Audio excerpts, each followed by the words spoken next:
Welcome back, sports gamers. It's the Natural. With the official ratings now released for Madden 21, I'm going to begin the start of our Madden 21 analytics series, where we will take a deeper dive to every single team, roster, and rating to give you guys a better insight into each that no one else is really doing. Today, we're going to cover the adjusted cap space for each team and show you who has the best and worst cap situations.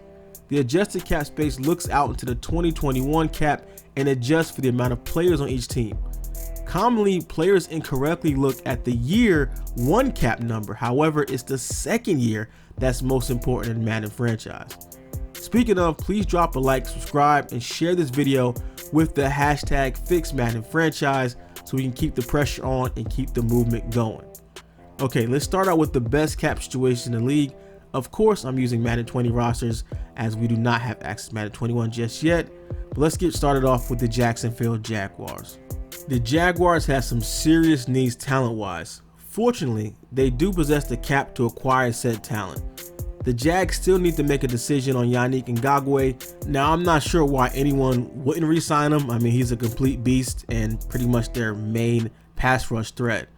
But re-signing him would mean about $20 million would come off the starting number. Outside of that, the Jaguars are pretty open to make moves and acquire talent. So any serious GM that loves wheeling and dealing and playing the free agent market, the Jaguars are a great situation. All right, moving on to the Colts. Indianapolis is in a great position. Their young team is not in need of making a lot of re-signings early on. Decisions need to only be made on Ryan Kelly, T.Y. Hilton, and Malik Hooker. However, those should eat up too much of the team's cap. The good news is, with the arrival of Phillip Rivers, the Colts should have a couple of years to find a franchise quarterback. Moving on to the Chargers. While the Chargers have a lot of cap to work with for the second year, the amount of re-signings could very well limit them beyond. And the first year, Melvin Ingram, Joey Bosa, Hunter Henry, Keenan Allen, and Denzel Perryman are all up for deals.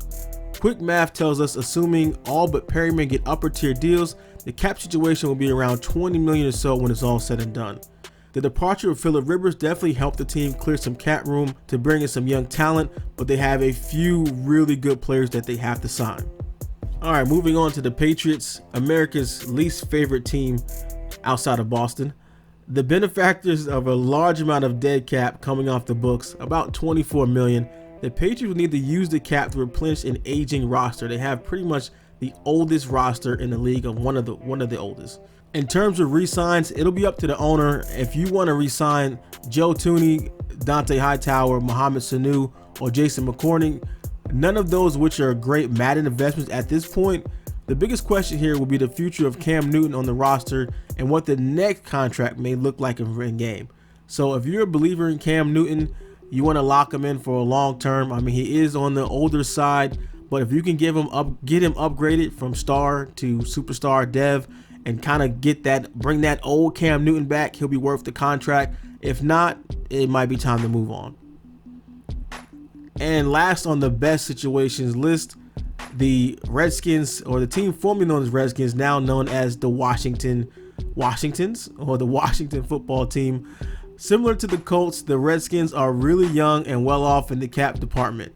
Their two veterans they need to make decisions on are guard Brandon Scherff and defensive end Ryan Kerrigan. Adrian Peterson most likely retires, making that decision a little easier, while the rest of the potential free agents are lower money players who won't impact the cap too much. So really, this is a team that you can kind of mold to whatever you want to do with them. They have a few key players like I mentioned, but a lot of their really quality guys are young players, either guys that just brought on or just were drafted in the past 2 years. So a team you can really mold to whatever scheme that you like to run.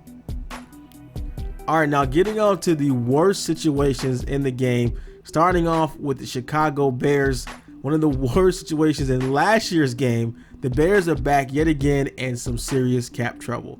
While not as bad off as last year, the Bears need to re-sign star wide receiver Allen Robinson and make a decision on quarterback Mitch Trubisky. The Bears owner in your league can manage, just don't let them get too crazy with any potential Trubisky deal. I would think, to me, it's better if you can not cut him completely, but if you can try to trade him and cut ties with Trubisky and try to just bring in a quarterback and draft him, or maybe sign someone in that first year of free agency, I really think Trubisky is not worth developing for the amount of money he's going to be asking for. All right, and moving on to the Texans. The Texans are our first victim on the list of Madden just not having an ability to restructure contracts. We know that's something we've been asking for years, and that's a part of the hashtag Fix Madden franchise movement to get contract restructuring in the game. We can front load, back load contracts, because stuff like that and not being able to do things like that really hurts people who are trying to manage the cap. So with the Texans, with only $5 million in cap, they need to make decisions on Will Fuller, Zach Cunningham, Dylan Cole, Conley, Kenny Stills, and a host of other players like Duke Johnson, who some relief can come for him if you trade him, or Angelo Blackson. But if even they get crazy and try to move JJ Watt, which would be tough, depending on the cap penalties with that. But it's really a situation where you need to be able to restructure some of these contracts to free up some room, which you're unable to do in Madden. So Texans have some serious decisions to make on what key players they want to keep and one they're gonna have to just kind of let walk or trade away. All right, and on to the Falcons. The Falcons are negatively projected for 2021, and that is not a good situation. With very few cuttable players, the Falcons are in some serious trouble as they have a trove of players to re-sign. Alex Mack, Todd Gurley, Keanu Reel, and Takk McKinley are all looking for deals in the first year. A guy like Ricardo Allen would be on my radar to cut. I potentially look to deal away Alex Mack if at all possible. And one thing you always want to target is guys that don't have that cap penalty, guys that have been traded to the team previously that don't have that cap penalty because the previous team already covered it. That's really the best move to make in that situation. But the Falcons are in a really bad cap situation, and it's going to take a masterful GM to get them out of this one. And staying in the same division, we have the New Orleans Saints. The Saints situation appears slightly worse than it was previously because of Drew Brees. While not being able to cut until the second season, once into 2021, Brees is an immediate cut target to save $15 million in cap. Making matters even worse, they have a lot of really good players that are going to demand a ton of money. Players like Alvin Kamara, Jared Cook, Demario Davis, and others. It would make sense for the Saints owner to try and offload older guys like Davis and Cook and open up cap potentially for re-signing of younger players. Keep in mind, longer term deals for the 5th-year option holders, Lattimore or Ramczyk, before your franchise starts could really relieve a ton of cap. So you got to think and plan ahead when it comes to teams like the Saints.